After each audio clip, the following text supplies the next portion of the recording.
Mi hermano vació mi cuenta de ahorros, pero en realidad era una cuenta federal de evidencias con $2.300.000. Cuando recibí la alerta del banco a las 3 de la madrugada, no sentí pánico.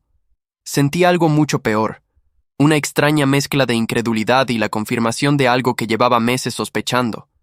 Lucas, mi hermano menor por 5 años, acababa de cometer el error más grande de su vida. Y lo peor es que ni siquiera sabía contra quién acababa de robar. Mientras miraba la pantalla de mi teléfono mostrando saldo $0, una sonrisa amarga cruzó mi rostro, porque esa cuenta bancaria que Lucas acababa de vaciar no era mía. Técnicamente pertenecía al Departamento de Justicia Federal, y yo solo era el custodio temporal. Esos $2.300.000 eran evidencia criminal de una operación encubierta que llevábamos siguiendo durante 18 meses. Y mi hermano traidor acababa de robarse dinero marcado, rastreado y documentado hasta el último centavo. Me llamo Mateo Rivera, tengo 34 años, y durante los últimos 8 años he trabajado como agente especial de delitos financieros para el gobierno federal. Mi trabajo consiste en infiltrarme en redes de lavado de dinero, fraude fiscal y crimen organizado financiero. La cuenta que Lucas acababa de vaciar era parte de una operación para atrapar a una célula de lavado de activos que operaba a través de negocios familiares aparentemente legítimos. Yo era el intermediario falso, el contador corrupto que supuestamente ayudaba a blanquear dinero sucio. Todo estaba siendo grabado, rastreado y documentado. Nadie en mi familia sabía la verdad sobre mi trabajo. Para ellos, yo era simplemente Mateo, el contador aburrido que trabajaba en una oficina del gobierno, revisando declaraciones fiscales. Mi madre, Beatriz, siempre decía que debía haber estudiado medicina como mi padre quería. Mi hermano Lucas me veía como el fracasado de la familia, el que ganaba un salario mediocre mientras él presumía sus supuestos negocios exitosos en el ramo de importaciones. La ironía era devastadora. Mientras Lucas me despreciaba por mi vida simple, yo estaba coordinando operativos que movían millones de dólares en evidencias criminales. La relación con mi hermano siempre fue complicada. Lucas era el favorito de mamá, el hijo menor consentido que nunca tuvo que esforzarse demasiado porque siempre hubo alguien rescatándolo. Cuando tenía 20 años y su primer negocio de venta de teléfonos celulares quebró, papá le dio $15,000 para empezar de nuevo. Cuando a los 23 chocó el auto que le habíamos regalado entre todos para su cumpleaños, mamá pagó la reparación de $8,000 sin siquiera preguntarle cómo había pasado. Lucas aprendió temprano que sus errores siempre tendrían un colchón suave donde caer. Yo, por el contrario, tuve que pagar mi propia universidad trabajando de mesero por las noches. Cuando quise estudiar criminología, papá me dijo que era una pérdida de tiempo, que mejor estudiara contabilidad, algo práctico que deje dinero. Seguí su consejo a medias. Estudié contabilidad forense, especializándome en rastreo de activos ilícitos. Pero para mi familia, yo solo era un contador más. Durante años mantuve la paz familiar, tragándome comentarios despectivos de Lucas sobre mi vida aburrida y mi falta de ambición.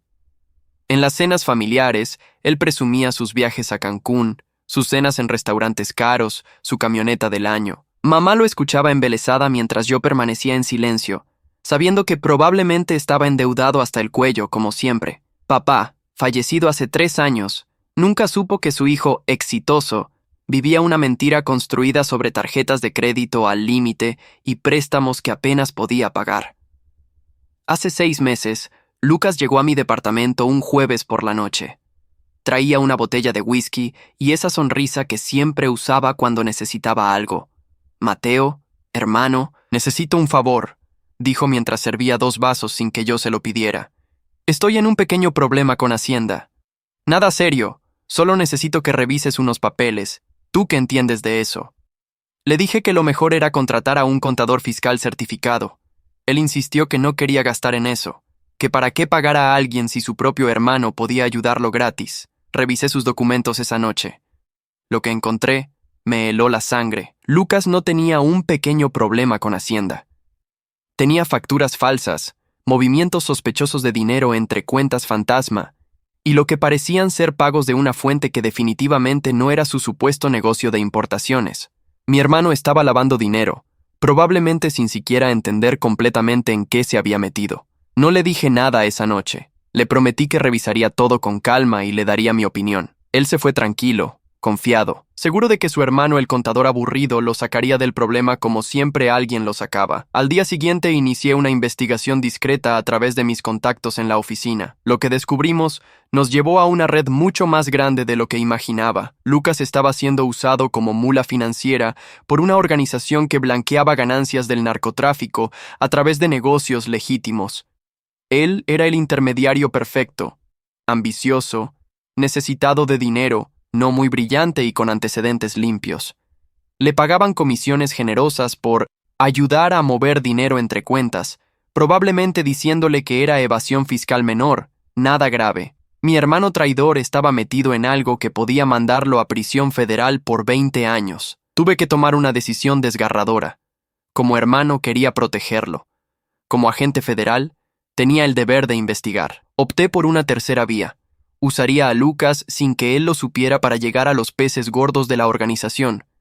Sería mi informante involuntario.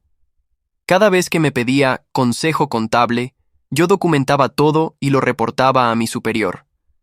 Cada cuenta bancaria que me mostraba, cada transacción sospechosa, cada nombre que mencionaba de pasada, se convertía en una pieza más del rompecabezas que estábamos armando. Durante meses, Lucas creyó que su hermano lo estaba ayudando a arreglar sus problemas fiscales.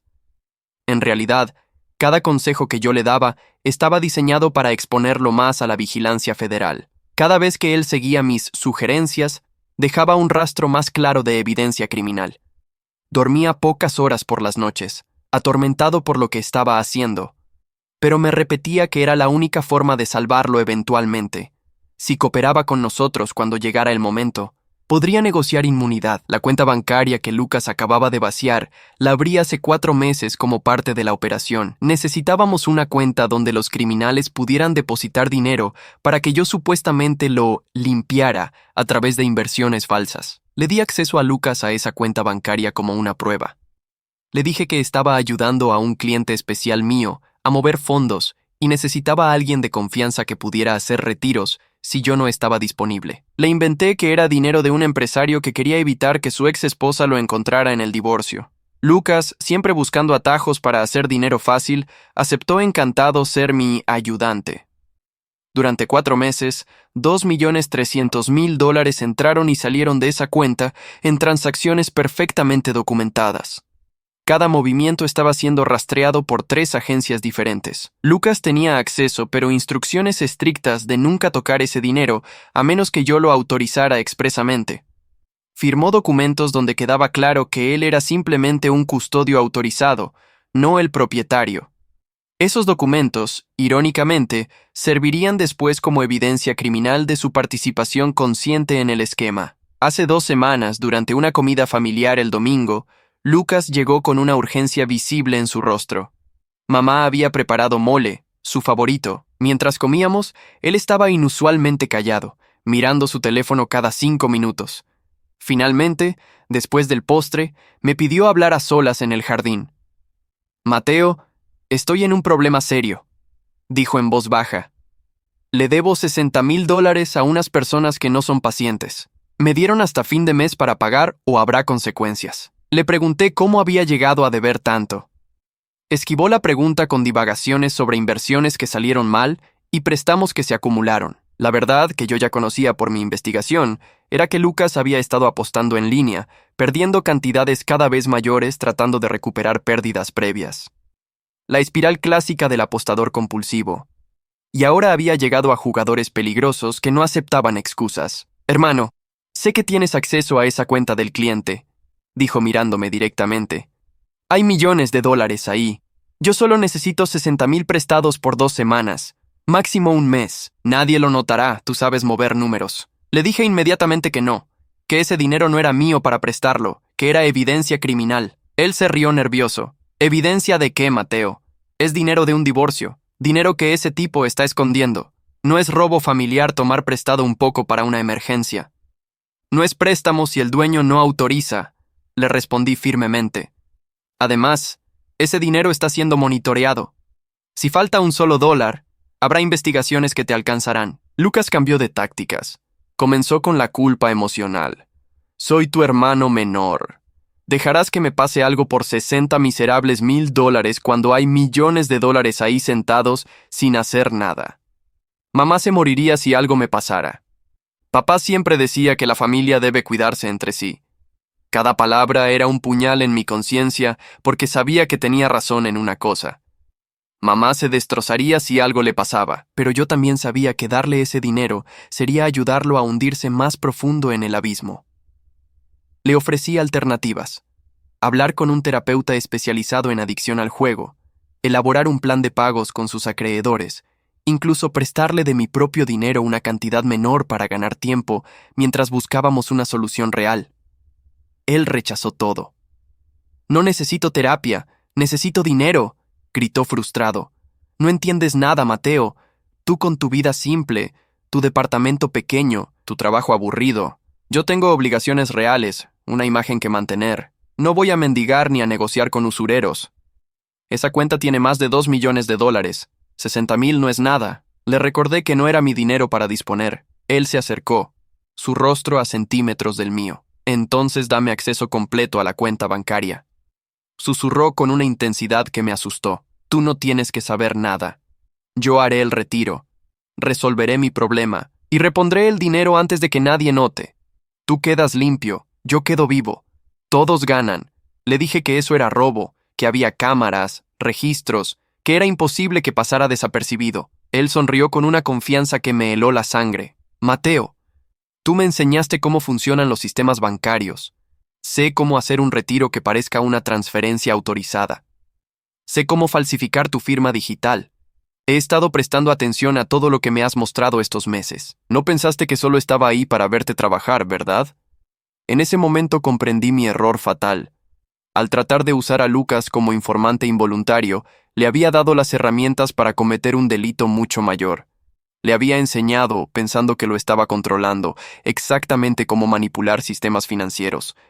Mi hermano traidor había estado aprendiendo, planeando, esperando el momento correcto. Nos despedimos esa tarde en términos tensos. Yo le advertí una última vez que no hiciera ninguna estupidez. Él me aseguró que encontraría otra solución. Pero la forma en que evitó mi mirada cuando se fue, me dijo todo lo que necesitaba saber. Lucas ya había tomado su decisión. Solo era cuestión de tiempo. Pasé los siguientes días en alerta, revisando la cuenta bancaria varias veces al día. Documenté nuestra conversación en el jardín. Grabé notas de voz describiendo su amenaza implícita. Preparé a mi equipo para una posible eventualidad. Mi supervisor me sugirió cerrar la cuenta y mover la evidencia a una ubicación más segura. Yo insistí en mantenerla activa. Si Lucas iba a hacer algo, quería que lo hiciera bajo vigilancia completa, con cada segundo grabado, cada movimiento rastreado. El momento llegó hace exactamente 7 horas. La alerta del banco me despertó a las 3 de la madrugada. Revisé mi teléfono y ahí estaba. Una transferencia de $2,300,000 a una cuenta en el Caribe, autorizada supuestamente por mí, con mi firma digital falsificada. Lucas había esperado la madrugada, probablemente pensando que yo estaría dormido y no notaría hasta horas después, dándole tiempo para mover el dinero varias veces más y perder el rastro. Lo que Lucas no sabía era que esa cuenta bancaria tenía protecciones que ni siquiera los bancos comerciales regulares tienen. Cada transacción activaba alertas en 3 agencias diferentes. El dinero nunca llegó realmente a salir del país. Fue interceptado automáticamente y congelado en una cuenta federal de retención, pero en los registros oficiales aparecía como una transferencia exitosa. Queríamos que Lucas creyera que había funcionado, para ver qué hacía después. Mientras yo miraba la pantalla de mi teléfono en la oscuridad de mi habitación, sabiendo que mi hermano acababa de destruir su vida, mi teléfono sonó. Era él. Contesté la llamada sin decir nada, esperando. La voz de Lucas sonaba agitada, casi eufórica. «Mateo, hermano, lamento molestarte a esta hora. Solo quería avisarte que mañana pasaré por tu departamento. Tengo algo importante que contarte». Su tono era demasiado alegre, demasiado casual para las 3:30 de la madrugada. Estaba actuando, tratando de sonar normal mientras probablemente su corazón latía a 1000 por hora. «Está bien», respondí con voz somnolienta fingida. «¿Todo bien?» Sí, todo perfecto», dijo rápidamente. «Solo quería confirmar que nos vemos mañana». «Descansa, hermano». Colgó antes de que pudiera decir más. Me quedé mirando la pantalla oscura del teléfono, sabiendo exactamente lo que vendría. Lucas necesitaba verme para asegurarse de que yo no había notado nada raro, para leer mi reacción, para confirmar que su robo familiar había pasado desapercibido. Me levanté de la cama y fui a mi computadora. Abrí el sistema de monitoreo que solo yo podía acceder. Ahí estaba todo. La transferencia iniciada desde la dirección IP del departamento de Lucas a las 2:47 de la madrugada, la falsificación de mi firma digital utilizando un software que probablemente compró en la dark web, los intentos de ocultar su rastro rebotando la señal a través de varios servidores. Era un trabajo amateur hecho por alguien que se creía experto después de ver algunos tutoriales en Internet. Lo que Lucas no sabía era que cada uno de esos movimientos había sido capturado en tiempo real por sistemas de vigilancia federal. Teníamos grabaciones de pantalla de su computadora, gracias a un malware que yo mismo había instalado en su laptop 3 meses atrás, cuando me pidió que revisara por qué andaba lenta. Teníamos registro de cada tecla que había presionado, cada sitio web que había visitado investigando cómo cometer el crimen perfecto. Mi hermano traidor había documentado meticulosamente su propio delito federal sin siquiera saberlo. Pero había algo más en el sistema de monitoreo que me hizo sentir un vacío en el estómago. Lucas no había transferido los $2.300.000 a una sola cuenta. Los había dividido. 1.800.000 a una cuenta en las Islas Caimán, 300.000 a una cuenta en Panamá y 200.000 a una cuenta local en un banco que conocíamos bien. Era el banco que usaba la organización criminal para lavar dinero. Mi hermano no solo había robado evidencia criminal federal, había entregado esos millones de dólares directamente a los criminales que nosotros estábamos investigando. La dimensión de su error era casi incomprensible. Lucas pensaba que estaba robándome a mí para saldar sus deudas de juego. En realidad, acababa de meter sus manos directamente en una operación federal de 18 meses que involucraba a 3 agencias. Había robado evidencia criminal valorada en millones de dólares y había transferido fondos federales a organizaciones criminales activas. Si yo no intervenía, mi hermano enfrentaría cargos federales que lo mandarían a prisión por el resto de su vida. Llamé a mi supervisor, el agente especial Ricardo Fuentes, a las 4 de la madrugada. Él ya estaba despierto. Había recibido las mismas alertas que yo. Mateo, me dijo con voz tensa, sabemos lo que pasó. El dinero está congelado en las cuentas intermedias. Nunca llegó a los destinos finales, pero tu hermano activó todos los protocolos de seguridad. Esto ya no es solo una operación encubierta, es un crimen federal activo con un perpetrador identificado. Le pregunté si había alguna forma de proteger a Lucas, de negociar algo antes de que los cargos formales se presentaran. Ricardo suspiró largo. Mateo, tu hermano robó $2.300.000 de una cuenta bancaria federal. Falsificó tu firma digital, intentó transferir fondos a cuentas conocidas por estar vinculadas al crimen organizado. Incluso si coopera completamente, está mirando mínimo 10 años en prisión federal, y eso si tenemos suerte en la negociación. Pero hay algo más, continuó Ricardo. Las transferencias que tu hermano hizo activaron alertas en la organización criminal que estamos investigando. Ellos están esperando recibir ese dinero. Cuando no llegue, van a empezar a hacer preguntas. Van a rastrear el origen de la transferencia fallida. Y eventualmente llegarán a Lucas. Tu hermano no solo tiene problemas legales federales ahora, tiene un objetivo pintado en la espalda por parte de criminales muy peligrosos. El plan que se formó en mi mente en los siguientes minutos era arriesgado, probablemente contra el protocolo, y definitivamente pondría mi propia carrera en peligro, pero era la única forma de salvar a mi hermano traidor de las consecuencias de su propia estupidez. Ricardo, le dije, necesito 24 horas. Déjame manejar esto a mi manera. Si no funciona, procedes con los cargos formales mañana por la noche. Hubo un largo silencio del otro lado de la línea. Mateo, sabes que no puedo autorizarte eso oficialmente. Esto ya salió de nuestras manos. El dinero involucrado, las agencias que están monitoreando, tu conexión personal con el sospechoso, todo esto hace imposible que te involucres más. Entiendo, respondí. Entonces oficialmente estoy tomando el día por enfermedad. Lo que haga en mi tiempo personal no es responsabilidad de la agencia. Ricardo dejó escapar algo entre una risa y un suspiro. No escuché nada de esto. Pero Mateo, si esto sale mal, no podré protegerte. Tu carrera terminará. y posiblemente enfrentes cargos por obstrucción de justicia. Lo sé, dije. Es mi hermano. Tengo que intentarlo. Pasé las siguientes horas preparándome. Revisé cada detalle de los movimientos de Lucas, cada documento que había firmado, cada conversación que habíamos tenido sobre esa cuenta bancaria. Preparé un expediente completo con toda la evidencia criminal, no solo del robo de Lucas, sino de toda su participación en el esquema de lavado de dinero durante los últimos 6 meses. Si iba a negociar por su libertad, necesitaba mostrarle exactamente qué tan profundo estaba enterrado. A las 9 de la mañana, Lucas llegó a mi departamento. Traía café y pan dulce, su ritual habitual cuando visitaba. Sonreía ampliamente, demasiado relajado para alguien que acababa de cometer un robo federal de millones de dólares. «Hermano», dijo mientras colocaba el café en mi mesa, «te ves terrible. ¿Dormiste mal?» Me senté frente a él, mirándolo directamente a los ojos. «Lucas, necesitamos hablar sobre lo que hiciste anoche a las 2:47 de la madrugada». Su sonrisa se congeló. Vi el color drenar de su rostro mientras procesaba mis palabras. «No sé de qué hablas», dijo débilmente. «Yo estaba dormido a esa hora».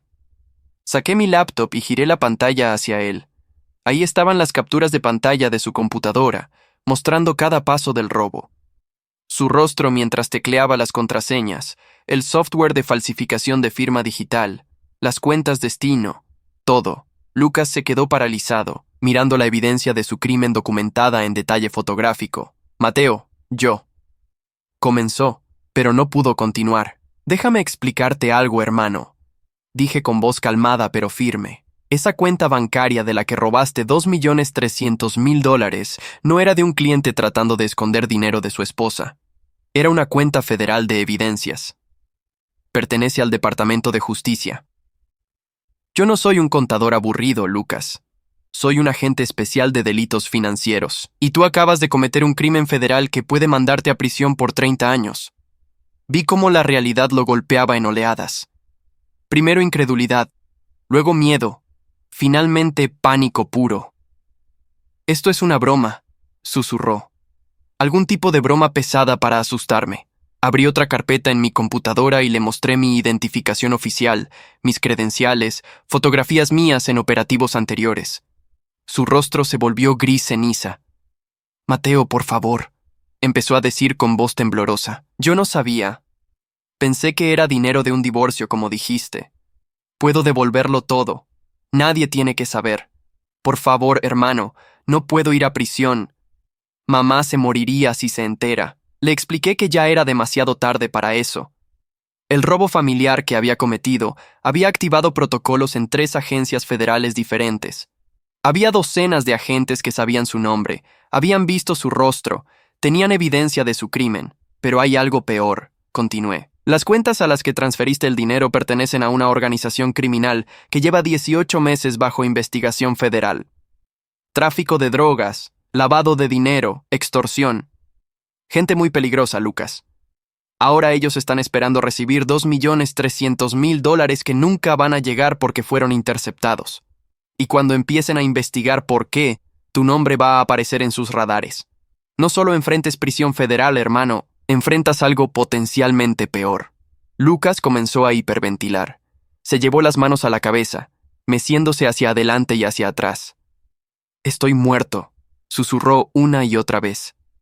«Estoy muerto». Dejé que el pánico lo consumiera por un momento. Necesitaba que entendiera la gravedad absoluta de su situación antes de ofrecerle la única salida posible. «Hay una forma», dije finalmente. «Una sola forma en que posiblemente puedas salir de esto sin pasar décadas en prisión federal. Pero va a requerir que hagas exactamente lo que yo diga, sin preguntas, sin desviaciones, y va a ser peligroso». Lucas levantó la vista, lágrimas corriendo por sus mejillas. «Lo que sea», dijo desesperado. «Haré lo que sea, Mateo. Por favor, ayúdame». Le expliqué el plan. Él se entregaría voluntariamente a las autoridades federales hoy mismo. Confesaría todo sobre su participación en el esquema de lavado de dinero durante los últimos 6 meses, nombraría a todos sus contactos en la organización criminal, proporcionaría acceso completo a todas sus cuentas y comunicaciones. A cambio, Negociaríamos inmunidad completa basada en su cooperación, pero la parte difícil vendría después. Para que la inmunidad fuera creíble ante la organización criminal, Lucas tendría que fingir que había sido arrestado por un delito no relacionado. Pasaría tiempo en custodia federal, aparentemente enfrentando cargos. Durante ese tiempo, usaríamos su información para desmantelar la red criminal desde adentro. Una vez que la operación concluyera y los arrestos principales se hicieran, Lucas sería liberado discretamente bajo protección de testigos. Tendría que desaparecer, cambiar de identidad, dejar atrás su vida actual para siempre. Lucas me miró con ojos hundidos. ¿Protección de testigos? ¿Nueva identidad? ¿Nunca volver a ver a mamá? No puedo hacer eso, Mateo. La familia es todo. Le recordé brutalmente que su alternativa era 30 años en prisión federal máxima seguridad, donde probablemente no sobreviviría el primer año considerando que estaría rodeado de criminales a los que había traicionado al ser arrestado con su dinero. Protección de testigos significaba vivir discretamente en otra ciudad con otro nombre. Prisión significaba muerte. Necesito tiempo para pensar, dijo Lucas débilmente. No hay tiempo, respondí con firmeza. En este momento, hay agentes federales esperando mi llamada para proceder con tu arresto formal. Si no aceptas cooperar en los próximos 30 minutos, sales de este departamento esposado, y la organización criminal comenzará a rastrearte en cuanto tu arresto se haga público. Esta es tu única oportunidad, hermano. Tómala o piérdela. Vi algo quebrarse en sus ojos. La arrogancia que siempre había llevado, la confianza de que siempre habría alguien rescatándolo, todo se desvaneció. En su lugar quedó algo más crudo. Miedo puro y la comprensión finalmente de que sus acciones tenían consecuencias reales e irreversibles. Está bien, susurró. Haré lo que digas. Solo, por favor, no le digas a mamá la verdad. Dile que estoy en algún programa de trabajo en el extranjero o algo así. Llamé a Ricardo y le informé que Lucas estaba listo para entregarse y cooperar completamente. 2 horas después, mi departamento se llenó de agentes federales. Lucas firmó documento tras documento, cada uno detallando su participación en el esquema criminal, sus contactos, las transacciones que había facilitado. Su declaración grabada duró 4 horas, cada minuto documentando cómo mi hermano traidor había sido usado como peón por criminales que nunca le importaron. La parte más difícil vino esa noche cuando tuve que llamar a mamá. Le dije que Lucas había aceptado una oportunidad de trabajo temporal en Canadá, un proyecto de consultoría de 6 meses que requería total concentración, por eso no podría comunicarse regularmente. Ella estaba emocionada, orgullosa de que su hijo menor finalmente estaba teniendo éxito internacional. Cada palabra que salía de mi boca era una mentira que me quemaba la garganta, pero era necesaria para protegerla de una verdad que la destrozaría. Lucas fue transferido a una instalación federal de custodia protectora esa misma noche. Durante las siguientes 3 semanas, trabajé casi sin dormir coordinando la información que él proporcionaba con nuestra investigación en curso. Los nombres que dio nos llevaron a operadores de nivel medio en la organización. Las cuentas bancarias que reveló mostraron patrones de lavado de dinero que no habíamos detectado antes. Mi hermano, sin saberlo durante meses, había sido el vínculo perfecto en una cadena que ahora podíamos desarmar sistemáticamente. La operación culminó un martes por la mañana 5 semanas después del robo inicial. 53 agentes federales ejecutaron simultáneamente 17 órdenes de arresto en 4 estados diferentes. Los jefes de la organización criminal cayeron en una redada coordinada que había sido posible gracias a la información detallada de Lucas. Recuperamos más de $15 millones en activos ilícitos. Desmantelamos 3 redes de distribución de narcóticos y cortamos un esquema de lavado que había estado operando durante más de 5 años. La evidencia criminal que habíamos acumulado era abrumadora. Los medios reportaron los arrestos como una de las operaciones anticrimen más exitosas del año. Mi nombre nunca apareció en los reportes públicos, como siempre en mi trabajo, pero internamente recibí reconocimiento de 3 agencias diferentes por mi rol coordinando la operación. La ironía no se me escapó. El mayor éxito de mi carrera había sido construido sobre la traición de mi propio hermano. Lucas cumplió su parte del acuerdo completamente. Testificó ante un gran jurado, proporcionó evidencia que aseguró convicciones para 18 acusados, nunca vaciló ni retractó su cooperación. A cambio, recibió inmunidad completa de cargos federales relacionados con el robo y el lavado de dinero. Pero el precio que pagó fue diferente. 6 meses después de su arresto inicial, Lucas Rivera dejó de existir oficialmente. Le dieron una nueva identidad, documentos nuevos, una historia de fondo construida meticulosamente. Fue reubicado en una ciudad pequeña del Medio Oeste, donde nadie lo conocería, donde podría empezar completamente de cero. Le proporcionaron fondos suficientes para establecerse y encontrar trabajo legítimo, pero las condiciones eran absolutas. No más contacto con familia, no más visitas a su ciudad natal, no más conexión con su vida anterior. La última vez que vi a mi hermano fue en una sala de conferencias segura en las instalaciones federales. Él había perdido peso, tenía ojeras profundas, se veía 10 años más viejo que hace 6 meses. «Mateo», me dijo con voz ronca, «sé que te fallé. Sé que traicioné tu confianza y casi arruino tu carrera. Pero quiero que sepas que finalmente entiendo. Pasé toda mi vida pensando que las reglas no aplicaban para mí, que siempre habría alguien limpiando mis desastres. Ahora entiendo que cada acción tiene consecuencias, y estoy agradecido de que me hayas dado esta oportunidad de pagarlo, aunque signifique perder todo». Le dije que cuidara de sí mismo, que construyera una vida honesta con su segunda oportunidad.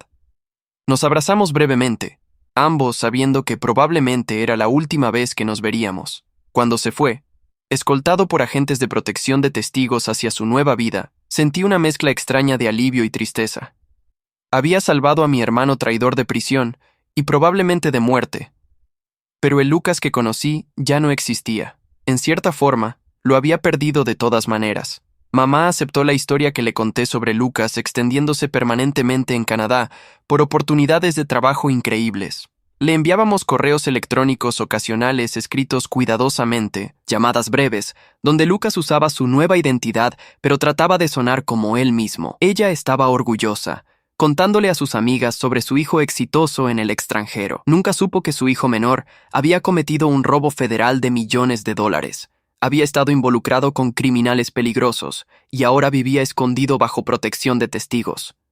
2 años después del incidente, recibí un paquete sin remitente. Adentro había una carta escrita a mano en papel simple. «Hermano», decía, «no puedo decirte dónde estoy o qué nombre uso ahora, pero quería que supieras que estoy bien. Trabajo en construcción, hago trabajo honesto por primera vez en mi vida. Conocí a alguien, una mujer buena que no sabe nada de mi pasado. Empecé a asistir a reuniones de jugadores anónimos. Estoy construyendo una vida real, no la fantasía que vivía antes». La carta continuaba.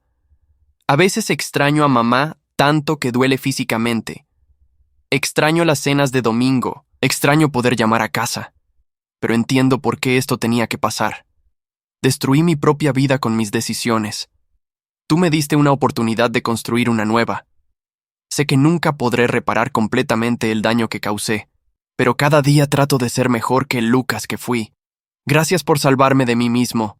Te quiere tu hermano». Guardé esa carta en una caja fuerte en mi departamento, junto con todos los documentos clasificados del caso. Era el único recordatorio tangible de que mi hermano todavía existía en algún lugar, viviendo una vida que yo había ayudado a construir sobre las cenizas de la que él había destruido. En cuanto a la cuenta bancaria que Lucas había vaciado, los $2.300.000 fueron recuperados completamente de las cuentas intermedias donde habían sido congelados. Se convirtieron en evidencia criminal presentada en los juicios que siguieron.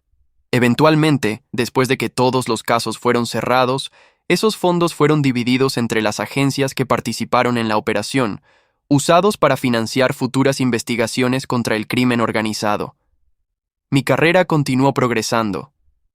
3 años después del incidente, fui promovido a supervisor de unidad, coordinando equipos en operaciones de delitos financieros complejos. El caso de Lucas se volvió material de entrenamiento, usado como ejemplo de cómo manejar situaciones donde agentes encubiertos tienen conflictos de interés personal. Mi nombre fue omitido en las versiones oficiales, reemplazado por Agente A en los documentos de entrenamiento.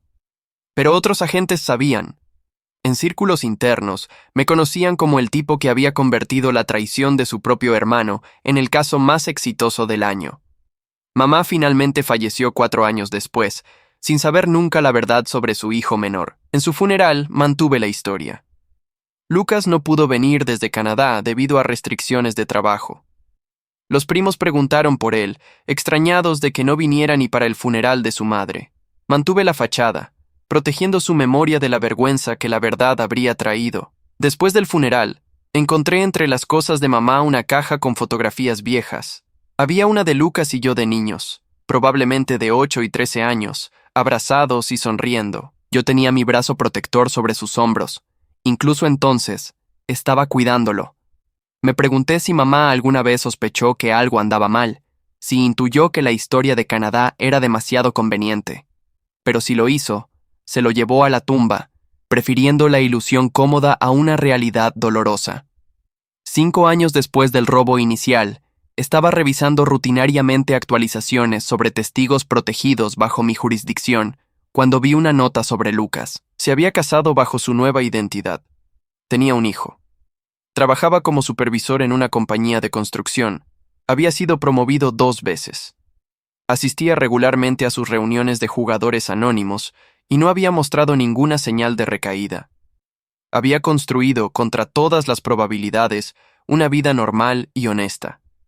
Esa noche brindé solo en mi departamento, con el mismo whisky que Lucas había traído aquella noche hace años cuando todo comenzó. Brindé por mi hermano traidor que había aprendido finalmente que las acciones tienen consecuencias. Brindé por la familia que perdimos para que él pudiera tener una segunda oportunidad. Y brindé por las decisiones imposibles que a veces debemos tomar para salvar a quienes amamos de ellos mismos. La cuenta bancaria federal, con $2.300.000 que Lucas había vaciado, se cerró oficialmente después de que el caso se resolvió. Pero su legado continuó en forma de evidencia criminal que aseguró convicciones, en lecciones aprendidas sobre operaciones encubiertas y en la vida reconstruida de un hombre que había estado a segundos de destruirse completamente. Hoy, 8 años después de aquella madrugada cuando recibí la alerta de saldo cero, dirijo mi propia división en delitos financieros federales. Coordino operaciones que mueven cantidades que hacen parecer pequeños esos $2.300.000. He visto docenas de casos similares, hermanos traicionando hermanos, familias destruidas por la avaricia, vidas arruinadas por decisiones egoístas en momentos de desesperación, pero ningún caso me ha afectado como el de Lucas. Porque me enseñó algo que ningún entrenamiento federal podría, que a veces la mayor prueba de amor familiar no es proteger a alguien de las consecuencias de sus acciones, sino asegurarse de que esas consecuencias los transformen en lugar de destruirlos. Que salvar a alguien puede significar dejar que pierdan todo para que puedan reconstruirse correctamente. Y que el robo familiar más doloroso no es el de dinero, sino el de la relación que nunca volverá a ser lo que fue. Lucas me robó $2.300.000 que nunca fueron míos. A cambio, yo le robé la vida que conocía, pero que lo estaba matando lentamente. Supongo que en cierta forma, fuimos incluso. Pero ninguno de los dos salió ileso. Ambos pagamos precios que nunca aparecerán en documentos oficiales o evidencia criminal. El precio de saber que hicimos lo correcto, incluso cuando lo correcto significó traicionar la confianza al servicio de una lealtad más profunda. Mi teléfono suena ocasionalmente con números bloqueados. Nunca contesto, sabiendo que probablemente es Lucas encontrando formas creativas de evadir los protocolos de protección de testigos solo para escuchar mi voz. Le envío mensajes de texto breves a un número seguro una vez al año en su cumpleaños. Estoy orgulloso de ti. Es todo lo que puedo decir. Es todo lo que necesita escuchar. La cuenta bancaria que cambió nuestras vidas para siempre es ahora solo un número de expediente en archivos clasificados. Pero para mí representa algo más. El momento en que tuve que elegir entre ser el hermano que limpia desastres y ser el hermano que enseña que los desastres tienen consecuencias. Elegí lo segundo. Y aunque costó todo, salvó lo único que realmente importaba. La oportunidad de Lucas de ser mejor de lo que había sido. Algunos hermanos se heredan negocios familiares, otros se heredan casas o tradiciones. Lucas y yo nos heredamos mutuamente la comprensión más dolorosa y más necesaria, que el amor verdadero a veces significa dejar que alguien caiga completamente para que pueda aprender finalmente a levantarse por sí mismo, y que el robo más grande que puedes cometer contra alguien que amas es robarles la oportunidad de enfrentar la verdad sobre sí mismos. Esa cuenta con $2.300.000 era evidencia criminal, pero se convirtió en algo más. El precio exacto de una segunda oportunidad. El costo monetario de una lección que no tiene precio. y el número que marcará para siempre el día en que ambos hermanos Rivera perdimos nuestras vidas anteriores y tuvimos que construir algo nuevo y más honesto de las cenizas. Lucas vació mi cuenta de ahorros. Yo vacié su vida anterior. Y en ese intercambio doloroso y necesario, ambos encontramos algo que ninguno habíamos tenido antes: la posibilidad de ser finalmente quienes estábamos destinados a ser, en lugar de quienes fingíamos ser. El robo familiar más costoso de todos resultó ser también el más redentor, y esa es una verdad que ninguna cantidad de millones de dólares podría comprar.